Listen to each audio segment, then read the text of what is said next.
Khadija would eat grass so that Rasulullah would eat good food. And she wouldn't sleep so that Rasulullah was safe.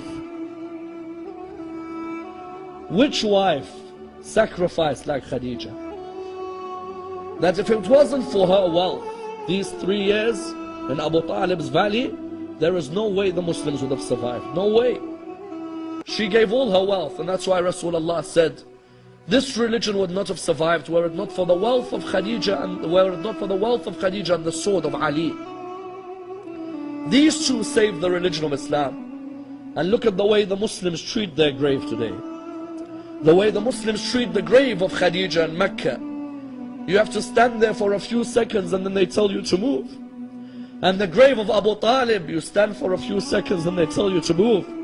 And Rasulullah, when these two died, he said, this is the year of grief for me. I've lost my backbones, Abu Talib and Khadija. And I say to Sayyidah Khadija, oh Sayyidah Khadija, you were oppressed now and you were oppressed when you died. Someone says, what do you mean you were oppressed when you died? You know Rasulullah, when he came to bury Bibi Khadija, he came, but because they were so poor, the kafan that he had was not long enough to cover her body.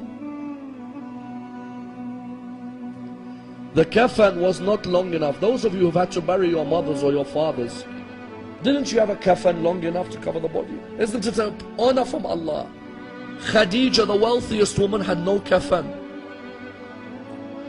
He would try to cover the body, there's no kafan. It is sad to see a human die without a kafan, isn't it? No human deserves to die without a kafan on their body. Rasulullah looked up towards the heavens. He said, Ya Allah, I am your prophet. And this is Khadija. I have no kafan long enough. I beg you, Ya Allah, answer my dua. The narrations say at this moment, Jibreel came to Rasulullah with 5 kafans. All of you know where I am heading. All of you take your hearts to where I am heading. He came with 5 kafans. Rasulullah looked at him. He said to him, Jibreel, tell me who is the first kafan for? He said to him, Ya Rasulullah, the first kafan. Ya Rasulullah, the first kafan is for your wife Khadija. He said to him, Jibreel, tell me who the second kafan is for. He said to him, Ya Rasulullah, the second kafan is for you, so that when you die there is a kafan to cover your body. He said to him, Jibreel, tell me who is the third kafan for? He said to him, Ya Rasulullah, the third kafan is for Fatima al-Zahra. That when she dies there is a kafan to cover her body. He said to him, Jibreel, tell me who is the fourth kafan for? He said to him, Ya Rasulullah, the fourth kafan is for Ali ibn Abi Talib. That when he dies there is a kafan to cover his body. He said to him, Ya Rasulullah, he looked at him and said, Ya Jibreel, tell me who is the fifth kafan for? He said to him, Ya Rasulullah, the fifth kafan is for your grandson Hassan.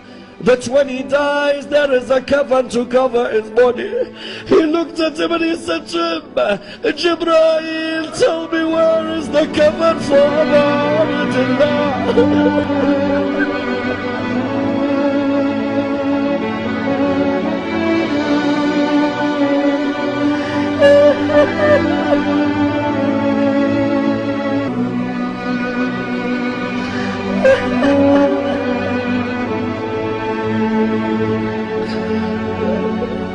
He said to him, Jibreel, tell me where is the kafan for Abdullah? He said to him, Ya Rasulullah, Abdullah will die without a kafan on his body. He said to him, Jibreel, why? He said to him, because the horses of Bani Umayyah will trample on the body of Abdullah.